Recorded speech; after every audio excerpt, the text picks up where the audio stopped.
সেদিন সকাল থেকেই টিপ টিপ করে বৃষ্টি পড়ছে। জামা কাপড়, পকেটের রুমাল থেকে শুরু করে নিজের মনটা পর্যন্ত যেন ভিজে স্যাঁতস্যাঁতে হয়ে রয়েছে। ঠিক এই রকম আবহাওয়াতেই তো অলৌকিক রোমাঞ্চকর গল্প জমে দারুণ। তাই আমাদের গল্পের কথক অফিস ফেরত বাড়ি না গিয়ে সোজা গিয়ে পৌঁছলেন তারানাথ তান্ত্রিকের আখাড়ায়। গিয়ে দেখলেন সেখানে তার বন্ধু কিশোরী আগে থেকেই উপস্থিত। তারানাথের জন্য পকেটে করে একটা পাসিং সোর্স সিগারেটের প্যাকেট নিয়ে গেছিলেন কথক, কারণ তিনি জানতেন এই সিগারেট ছাড়া গল্পের আসর খুব একটা ভালো জমে না।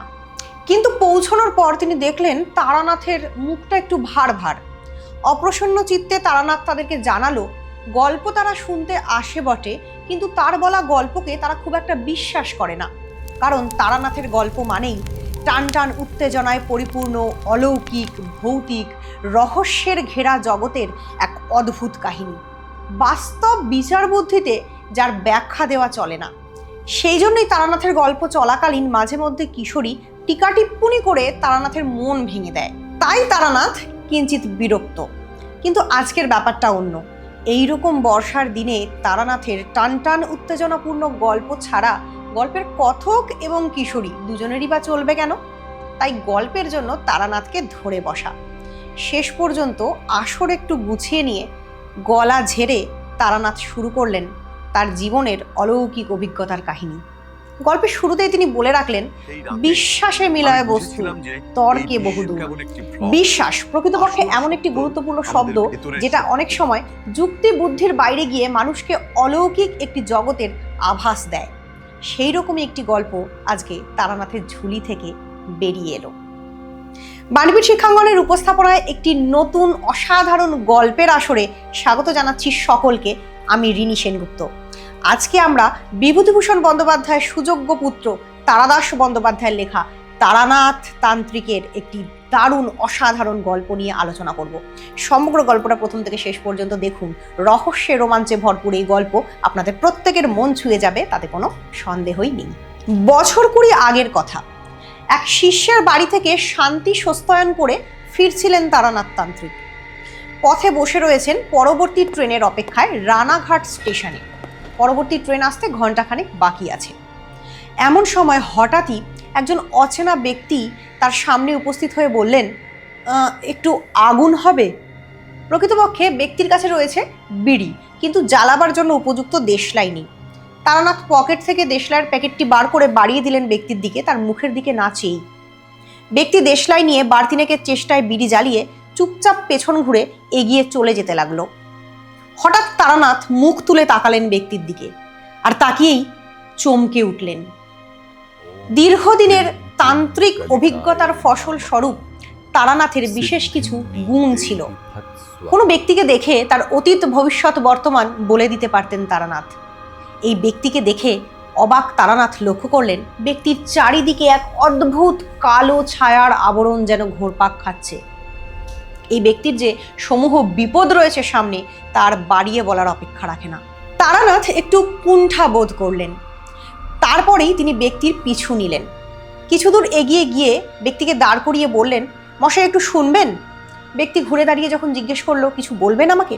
তারানাথ লোকটিকে হঠাৎ করে বলতে পারলেন না যে আমি একজন জ্যোতিষী এবং আমি আপনার আসন্ন বিপদের বার্তা আপনাকে দেখেই বুঝতে পারছি বা অনুভব করতে পারছি। আসলে এই রকম কথা বললে সচরাচর পথের মধ্যে অচেনা লোককে মানুষ ঠক বা জোচ্চোর ভেবে বসে।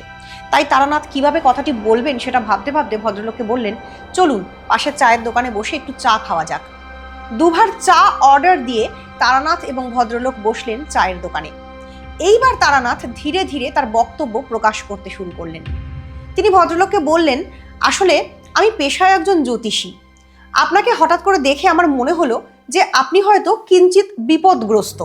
আসলে আমি মানুষের বিপদ আগে থাকতে দেখতে পাই, অর্থাৎ ভবিষ্যৎ দেখতে পাওয়ার একটা ক্ষুদ্র ক্ষমতা ঈশ্বর দিয়েছেন আমাকে। সেই জায়গা থেকেই আপনাকে ডেকে আপনার সঙ্গে কথা বলতে চাওয়া। ভদ্রলোক কিঞ্চিত অবাক হলেন। ঠকজোচ্চর ভেবে তার মুখের দিকে তাকিয়ে রইলেন কিছুক্ষণ। ভদ্রলোকের বয়স বছর 40-এর আশেপাশে। 3-4 দিনের না কামানো দাড়ি মুখে রয়েছে, ধুতি পরা, এবং তার চেহারা দেখে বোঝা যাচ্ছে তিনি যেন একটু উদ্বিগ্ন বা চিন্তিত রয়েছেন কোনো ব্যাপার নিয়ে। তারানাথের এই বক্তব্য শুনে কৌতূহলী ভদ্রলোক তারানাথের দিকে তাকিয়ে তার প্রকৃত পরিচয় জানতে চাইলে বা কৌতূহলী হয়ে তাকে প্রশ্ন করলে তারানাথ তাকে জানালেন তার বিশেষ ক্ষমতার কথা। তিনি বললেন, এই যেমন আপনাকে দেখে আমি বুঝতে পারছি আপনার জন্ম চৈত্র মাসের 7 থেকে 10 তারিখের মধ্যে। আপনার নামের আদ্যক্ষর ক দিয়ে। কিছুদিন আগেই আপনি ভয়ঙ্কর অগ্নি বিপদ থেকে রক্ষা পেয়েছেন এবং সব থেকে বড় কথা হলো আপনার অফিসের যে টাকাগত গণ্ডগোল বা জোচ্চুরির কারণে আপনাকে ধরা হয়েছিল তার বিচারে আপনি ছাড়া পেলেও গণ্ডগোলটা কিন্তু অ্যাকচুয়ালি আপনিই করেছিলেন, অর্থাৎ দোষটা আপনারই ছিল। এই সমস্ত কথা শুনতে শুনতে ভদ্রলোকের চোখ মুখ বিস্ফারিত হয়ে উঠল। তিনি বুঝতে পারলেন সত্যিই তারানাথের মধ্যে অদ্ভুত কোনো ক্ষমতা রয়েছে। ভদ্রলোক তারানাথের দিকে তাকিয়ে বললেন, একদম ঠিক কথা বলেছেন আপনি। কিছুদিন আগে আমার অফিসে তহবিল তছরূপের দায়ে আমাকে একটি ঝামেলায় জড়িয়ে পড়তে হয়েছিল। প্রকৃতপক্ষে আমার স্ত্রীর ভয়ঙ্কর অসুখের জন্য দেনার দায়ে জর্জরিত হয়ে অফিসের যে তহবিল সেখান থেকে 3,000 টাকা আমিই সরিয়েছিলাম। পরবর্তীকালে যদিও সেই বিষয়টি নিয়ে অডিট বসে এবং অফিসে নানান রকম গণ্ডগোল দেখা যায়, তবুও আমি বহু পুরনো কর্মচারী বলে কেউ আমার প্রতি সন্দেহ পোষণ করেনি। এই পাপ বোধ এতদিন আমি মনে নিয়ে ঘুরছি। আজকে আপনার কাছে সবটা বলতে পেরে যেন হালকা হলাম। তা ঠাকুরমশাই, আপনার তো অনেক ক্ষমতা, আমাকে দেখে আপনি আর কি বুঝতে পারছেন? তারানাথ ভদ্রলোককে জানালেন, আপনার জীবনে অনেক বড় একটা বিপদের আভাস আমি দেখতে পাচ্ছি। যেন একটা কালো ছায়া মসলিনের একটি চাদরের মতন ঘিরে রয়েছে আপনার চারদিকে। একটু সাবধানে থাকবেন। তারানাথ তান্ত্রিকের প্রতি বিশ্বাস জন্মানোর পর ভদ্রলোক তার নিজের কথা বলতে শুরু করলেন তারানাথকে। তিনি বললেন তার নাম কালীপ্রসাদ মিত্র। খুলনার বিখ্যাত মিত্র বংশের সন্তান তিনি। তার ঠাকুরদা বহু বছর পূর্বে কলকাতায় এসে ব্যবসা করে বেশ কিছু সহায় সম্পত্তি অর্জন করেছিলেন। পরবর্তীকালে তার বাবা একটি অফিসে চাকরি করতেন। বর্তমানে তিনিও বাবার রিটায়ারমেন্টের পর সেই অফিসেই চাকরি করছেন। তিনি আরও জানালেন, পৈতৃক সম্পত্তির কিছুই প্রায় তারা আনেননি, শুধুমাত্র তাদের গৃহের যিনি গৃহদেবী অর্থাৎ দেবী কালিকা তার একটি অষ্টধাতুর মূর্তি তারা সেই যে পৈতৃক তাদের স্থান সেখান থেকে নিয়ে এসেছিলেন এবং সেই মহাকালীর অষ্টধাতুর মূর্তি তাদের গৃহদেবী রূপে পূজিতা। কালীপ্রসাদ আরও জানালেন, তার ঠাকুরদার বাবা ছিলেন একজন বিখ্যাত তান্ত্রিক। তন্ত্রাচারে তিনি এতটাই দূর পর্যন্ত সিদ্ধি অর্জন করেছিলেন যে একদা তিনি অদ্ভুত একটি অমাবস্যার যোগে বাড়িতে বিশাল রকম হোম যজ্ঞ পুজো করে সেই পুজোর নির্মাল্যের একটি বিশেষ অংশ একটি লোহার গোল কৌটোতে বন্ধ করে তার প্রপিতামহীর হাতে দিয়ে বলেছিলেন, নাও, এ যা জিনিস আমি করে দিয়ে গেলাম, এই বংশে 7 পুরুষ পর্যন্ত কাউকে কোনোদিনও কোনো ভয়ঙ্কর বিপদ আপদ রোগ শোক কিছু ছুঁতে পারবে না। মা কালীর আশীর্বাদী ওই কৌটোটি তাদের বংশের বিশেষ সম্পদ রূপে গৃহীত হয়।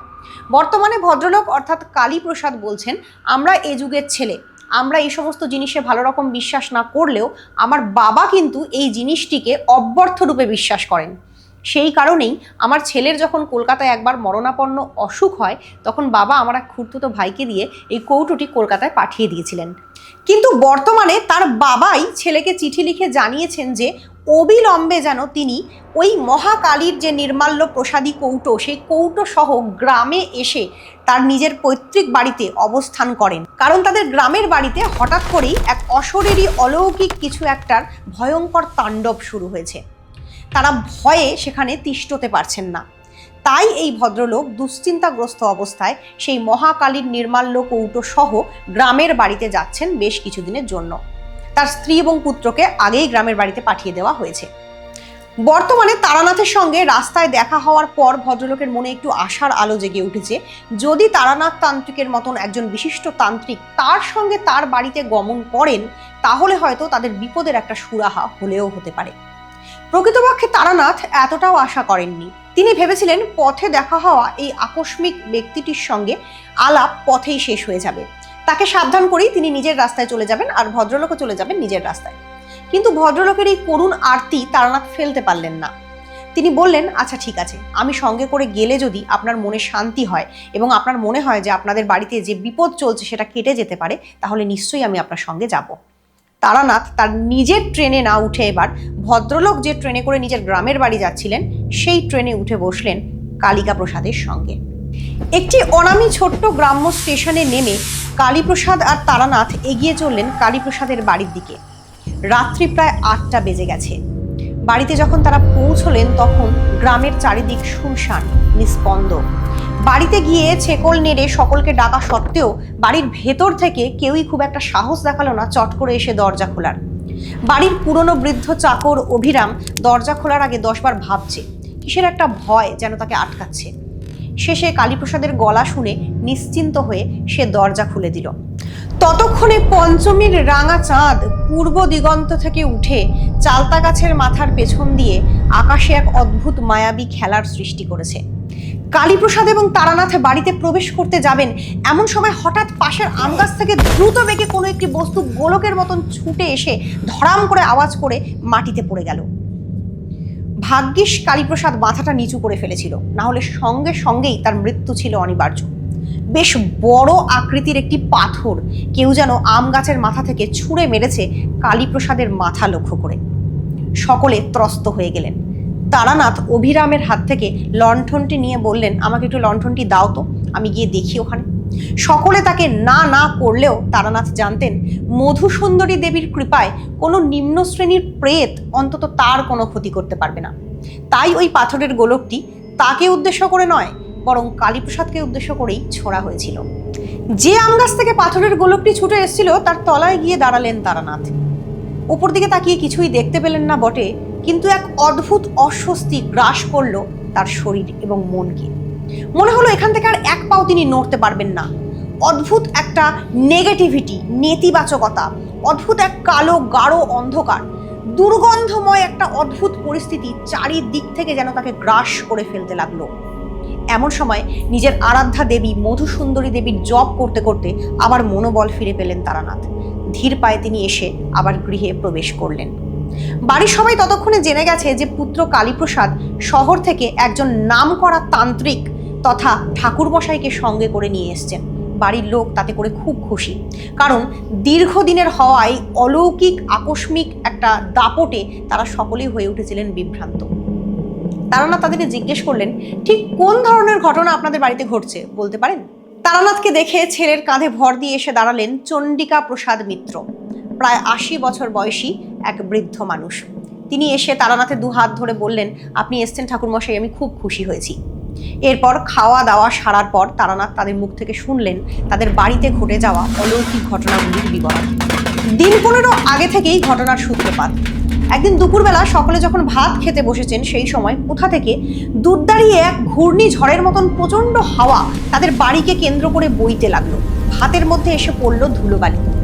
এ লক্ষণ শুভ নয়। পুরনো দিনের মানুষরা এইসব লক্ষণকে মানেন। তাই ভাতের পাত থেকে উঠে পড়লেন চণ্ডিকা প্রসাদ। তিনি অনুভব করলেন তার বাড়ির চারিদিকে যেন এক অদ্ভুত নেতিবাচকতা গ্রাস করে আসছে দিনকে দিন। পরদিন ভোরবেলা ঘুম থেকে উঠে যখন বাড়ি থেকে তিনি বেরোচ্ছেন, দেখলেন 2টো মরা পাখি উঠোনের সামনে পড়ে রয়েছে।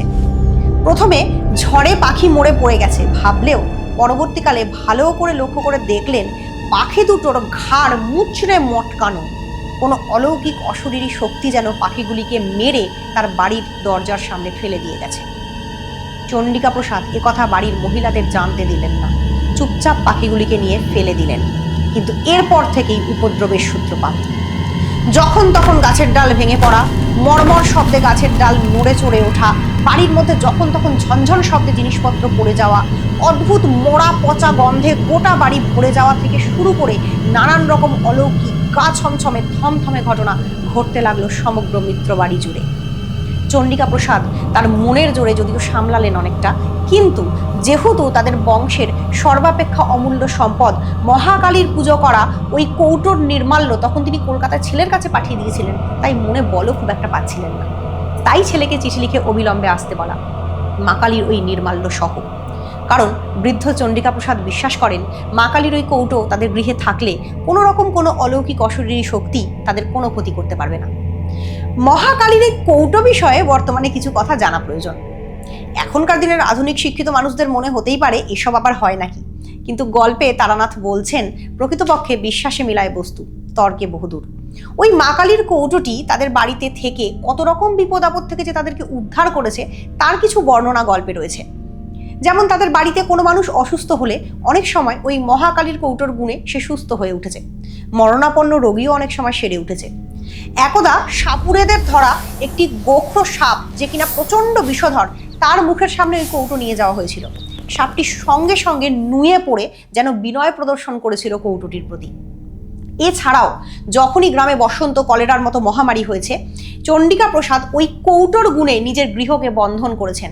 তাই সেই রকম মহামারী রোগ সমগ্র গ্রামকে গ্রাস করলেও এই বাড়ির কোনো মানুষের কিন্তু কোনো ক্ষতি হয়নি। ঠিক সেই কারণেই চণ্ডিকা প্রসাদ বিশ্বাস করেন এই কৌটো যদি বাড়িতে থাকতো তাহলে এই অলৌকিক ঘটনাগুলি ঘটতে পারত না। তারা তাদের কথা শেষ করার পর যখন তারানাথের কাছ থেকে জানতে চান যে তিনি কি বুঝলেন, এই ঘটনার প্রকৃত কারণ কি, তখন তারানাথ তার অভিজ্ঞতা থেকে ব্যক্ত করেন এক নতুন ধরনের বক্তব্য বা থিওরি। তারানাথ বলেন এটি কোনো প্রেতের কাজ নয়, অন্তত দেখে তো তাই মনে হচ্ছে। তাহলে কেন এরকম ঘটনা ঘটছে? এর উত্তরে তারানাথ জানান, প্রকৃতপক্ষে আমাদের পৃথিবীতে লৌকিক অলৌকিক সংমিশ্রিত এমন অনেক জগৎ রয়েছে যাদেরকে আমরা আমাদের চর্মচক্ষু দিয়ে দেখতে পাই না বা আমাদের পঞ্চ ইন্দ্রিয় দিয়ে অনুভব করতে পারি না, কিন্তু তারা আছে। তারা মানুষ নয়, তাই হয়তো তারা অমানুষিক শক্তির অধিকারী। তারা ইতিবাচক নয়, তাই হয়তো তারা নেতিবাচক। তাদের জগতের সঙ্গে আমাদের জগৎ মেলে না, আমাদের জগতের সঙ্গে তাদের জগতের কোনো মিল নেই। কিন্তু কখনো যদি কোনো কারণে দুটি জগতের মধ্যে কোনো অদৃশ্য সংঘাত হয়, তাহলে তাদের জগতের কোনো কোনো শক্তি আমাদের জগতে প্রবেশ করে যায়। তখন আমাদের জগতের বিষয়াদির সঙ্গে খাপ খাওয়াতে না পেরে বা মিলতে না পেরে তারা আমাদেরকে বিরক্ত করে, উত্তক্ত করে, নানানভাবে আমাদের জীবনে ঝামেলা সৃষ্টি করে। সেই রকমই কোনো একটি সংঘর্ষ হয়তো এই বাড়িটিকে কেন্দ্র করে এই দিন 15 ধরে চলছে। তারানাথ আরও বলেন, আবার হয়তো কোনোদিনও কোনো আকস্মিক সংঘাতে বা সংঘর্ষে এই তার কেটে যাবে, বিচ্ছিন্ন হয়ে যাবে এই যোগাযোগ। তখন ওই অশরীরী নেতিবাচক শক্তি আর কোনোভাবেই এই পার্থিব বাড়িটির বা পরিবারটির কোনো ক্ষতি করতে পারবে না। কিন্তু সেই সংঘাতটি কি? তারানাথ তার মতো করে বলেন, আমি আমার মতন করে একটি শান্তি সস্তায়ন বড় হোম যজ্ঞ করতে পারি, যে হোম যজ্ঞের দ্বারা আমি চেষ্টা করব ইতিবাচকতা আনয়ন করে এই নেতিবাচক শক্তিকে দূর করার। কিন্তু গল্পের শেষে তারানাথ জানান, প্রকৃতপক্ষে তাকে কিছুই তেমন করতে হয়নি এই বাড়িটির জন্য, কিন্তু একটি অদ্ভুত ঘটনার সাক্ষী থেকেছিলেন তিনি। এবার শেষ পর্যন্ত কি ঘটেছিল এই পরিবারটির সঙ্গে, সেই টান টান উত্তেজনাপূর্ণ গল্প আমরা জানবো এর পরের অংশে। যেদিন তারানাথেরা পৌঁছেছিলেন কালীপ্রসাদের বাড়িতে, ঠিক সেই দিনই সেই মহাকালীর কৌটো হাতে করে নিয়ে চণ্ডিকা প্রসাদ, অভিরাম, তারানাথ নিজে এবং কালিকা প্রসাদ সকলে মিলে সমগ্র গৃহ বন্ধন করেছিলেন বাড়ির চারপাশে ঘুরে ঘুরে। তখনই ঘটে গেল একটি আকস্মিক ঘটনা। তারা গৃহবন্ধন করছেন, হাঁটছেন, এমন সময় পাশের ঝোপ থেকে কর্কশ শব্দ করে আকস্মিক গতিতে দুর্দান্তভাবে এগিয়ে এলো একটি প্রাণী, দাঁত মুখ খিচিয়ে, প্রায় কামড়েই দিত তাদেরকে। এমন সময় অভিরামের হাতে থাকা উদ্যত লাঠি তার মাথায় গিয়ে পড়ল এবং প্রাণীটির মাথা ফেটে চৌচির হয়ে গেল এবং ঘিলু টিলু বেরিয়ে বিভৎসভাবে সেই প্রাণীটি মৃত হয়ে পড়ে গেল পাশে। প্রাণীটি কি, কাছে গিয়ে দেখবার পর সকলে বুঝতে পারলেন সেটি একটি বুনো শেয়াল। বুনো শেয়াল সাধারণত মানুষকে ভয় পায়, চট করে মানুষের এত কাছে এগিয়ে এসে আক্রমণ করে না। তাহলে শেয়ালটি এমন কেন করলো? সকলের মনেই একটি খটকার লেগে রইল। তবুও তারা বিষয়টিকে খুব একটা আমল না দিয়ে গৃহবন্ধন সমাপ্ত করে বাড়িতে ফিরে গেলেন। পরের দিন যজ্ঞের আয়োজনের জন্য লিস্ট তৈরি করা হচ্ছিল। বিকেল গড়িয়ে সন্ধে নামছে। এমন সময় কালীপ্রসাদ বললেন, আমি একটু বাইরে থেকে আসছি। হয়তো প্রকৃতির ডাকে সাড়া দিতে গেছেন ভদ্রলোক, এইটা ভেবে সকলে নিজের নিজের কাজে মগ্ন রইলেন। কিন্তু বেশ কয়েক ঘন্টা কেটে গেলেও যখন কালীপ্রসাদ ফিরে এলেন না, তখন সকলের মনে হলো ব্যাপারটা তো স্বাভাবিক নয়, কোথায় গেলেন কালীপ্রসাদ? ততক্ষণে বাড়িটিকে ঘিরে গভীর সন্ধ্যার ছায়া ঘনীভূত হয়ে এসছে। সকলে লণ্ঠন লাঠি হাতে করে খুঁজতে বেরোলেন কালীপ্রসাদকে। খুঁজতে খুঁজতে বন জঙ্গল ভেদ করে খানিকটা এগোনোর পরেই তারা দেখতে পেলেন এক অদ্ভুত দৃশ্য। মুখ থুবড়ে একটি গাছের নিচে পড়ে রয়েছে কালীপ্রসাদ। অজ্ঞান না মৃত তখনও বোঝা যাচ্ছে না। তারানাথ তাড়াতাড়ি কাছে গিয়ে তার নার্ভ দেখে বুঝলেন এখনো দেহে প্রাণ আছে, মৃত নয়, তবে নাড়ি চলছে ধীর গতিতে। সকলে যখন তাকে কাঁধে করে তুলে বাড়িতে ফেরার ব্যবস্থা করছেন, এমন সময় ঘটল আরেকটি ভয়ঙ্কর ঘটনা। পাশের ঝোপ থেকে ধীরে ধীরে অনিবার্য গতিতে বেরিয়ে আসতে লাগলো এক অদ্ভুত মূর্তি। এ দৃশ্য দেখার জন্য কেউ তৈরি ছিল না। আগের দিনের মাথা ফাটিয়ে মেরে ফেলা সেই শিয়ালের মৃতদেহ কোনো এক অলৌকিক শক্তির প্রভাবে সে যেন প্রাণ ফিরে পেয়েছে। মাথাটা হাঁ হয়ে আছে দু ফাঁক হয়ে, চোখ দুটো থেকে রক্ত ঝরছে, মুখের কষ বেরিয়ে পড়ছে লালা। ভয়ঙ্কর বিভৎস সেই মৃতদেহ ধীর পায়ে এগিয়ে আসছে তারানাথের দিকে। তারানাথ কি করবেন সেই মুহূর্তে চিন্তা করতে করতেই দেখলেন চণ্ডিকা প্রসাদ থরথর করে কাঁপছেন। তার মুখে ভয় নয়, বরং প্রকাশ পাচ্ছে এক অদ্ভুত বিশ্বাসের এবং সাহসের দীপ্তি। হাতে ধরা মা মহাকালীর সেই মন্ত্রপুত লোহার কৌটো বাড়িয়ে ধরে তিনি চিৎকার করে বলে উঠলেন, আমি যদি যুগ যুগ ধরে মা মহাকালীর পুজো করে থাকি, আমি যদি ভদ্রবংশের সন্তান হই এবং ঈশ্বরের প্রতি আমার বিশ্বাস যদি নিবিষ্ট হয়, তাহলে মহাকালীর আশীর্বাদে কোনো অলৌকিক শক্তি আমার কোনো ক্ষতি করতে পারবে না। এই মুহূর্তে সমস্ত অলৌকিক শক্তি দূর হয়ে যাবে আমাদের জীবন থেকে। কৌটো বাড়িয়ে ধরে তিনি চারিদিকে ঘোরাতে লাগলেন এবং মুখে অনর্গল মহাকালীর মন্ত্র আওড়ে যেতে লাগলেন। মুহূর্তে যেন ম্যাজিক বা মিরাকল ঘটে গেল। তারানাথের এবং প্রত্যেকের চোখের সামনে দিয়ে সেই মৃত শেয়ালটা ধীরে ধীরে কাত হয়ে পড়ে গেল এবং অদ্ভুত একটা কালো ঘূর্ণি বাতাস যেন সমস্ত বাগান ভেদ করে ধীরে ধীরে আকাশের দিকে উঠে যেতে লাগলো। অবাক হয়ে তারানাথ দেখলেন, আকাশের যে ফাঁকা অংশটা গাছপালার ফাঁক দিয়ে দেখা যাচ্ছে, সেখান থেকে একটা কালো জমাট অন্ধকার, যার কোনো আকৃতি নেই, যার কোনো নাম নেই, যার কোনো গঠন নেই, উড়ে চলে যাচ্ছে দূরে, আরও দূরে। শেষে গুড়ি গুড়ি কুয়াশার মতন সেটা মিলিয়ে গেল মহাশূন্যে। অদ্ভুত এক ঝাঁক সুন্দর পবিত্র দমকা বাতাস এসে লাগলো সবার নাকে। অটোমেটিক্যালি সবার মনে হলো সব কিছু ঠিক হয়ে গেছে, কই কোথাও কোনো সমস্যা নেই তো। চারিদিক থেকে যেন একটা ইতিবাচকতা এসে গ্রাস করলো সবাইকে। তারানাথের গল্প এখানেই শেষ হলো। গল্পের শেষে একটা মোক্ষম ধাক্কা বাকি রয়েছে পাঠকের জন্য। যখন পরদিন সকালে তারানাথ কালীপ্রসাদের সঙ্গে কথা বলছিলেন তাদের সমস্যা মিটে যাওয়াকে নিয়ে এবং মহাকালীর বাক্সের যে গুণ সেটা তিনি নিজে চোখের সামনে দেখলেন সেই বিষয়টি নিয়ে, তখন কালীপ্রসাদ বললেন, না ঠাকুরমশাই, এটা মহাকালীর বাক্সের গুণ নয়, এই গুণ আমার বাবার বিশ্বাসের। তখন তারানাথ বললেন, কেন? দ্রব্যগুণ বলেও তো একটা জিনিস আছে, মায়ের নির্মাল্য রয়েছে না বাক্সটাতে? তখন কালীপ্রসাদ বললেন, সেই কৌটো বহুদিন আগেই কলকাতায় হারিয়ে গেছে। বাবা বৃদ্ধ মানুষ, তাকে এই কথা বললে তিনি মহা আঘাত পাবেন। তাই আমি টিন ভাঙা লোহা ভাঙার থেকে সামান্য কটা পয়সা খরচ করে একই রকম দেখতে একটি লোহার কৌটো জোগাড় করেছি। কৌটোর ভেতরে কিচ্ছু নেই, কিছু খবরের কাগজ গুলি পাকানো অবস্থায় রাখা রয়েছে। তারানাথ অবাক হয়ে গেলেন। অবাক হয়ে গেল গল্পের কথক, শ্রোতা এবং কিশোরীও। আসলে বিশ্বাসে মিলায় বস্তু, তর্কে বহুদূর। ওই বৃদ্ধ ভদ্রলোকের মা মহাকালীর প্রতি যে অসীম বিশ্বাস, সেটাই সেদিন তাদেরকে ওই অশরীরী আত্মার যে অন্ধকারাচ্ছন্নতা সেখান থেকে রক্ষা করেছিল। দ্রব্যগুণ পরের কথা, আসল কথা হচ্ছে মানুষের মনের বিশ্বাস। অপূর্ব সুন্দর এই রহস্য রোমাঞ্চে ভরা গল্প কেমন লাগলো অবশ্যই কমেন্ট করে জানাবেন প্রত্যেকে, এবং যুক্ত থাকবেন আমাদের চ্যানেলের সঙ্গে এইরকম আরও নানান স্বাদের সুন্দর সুন্দর গল্প শোনার জন্য। আজকের আলোচনা এখানেই শেষ করছি। ধন্যবাদ।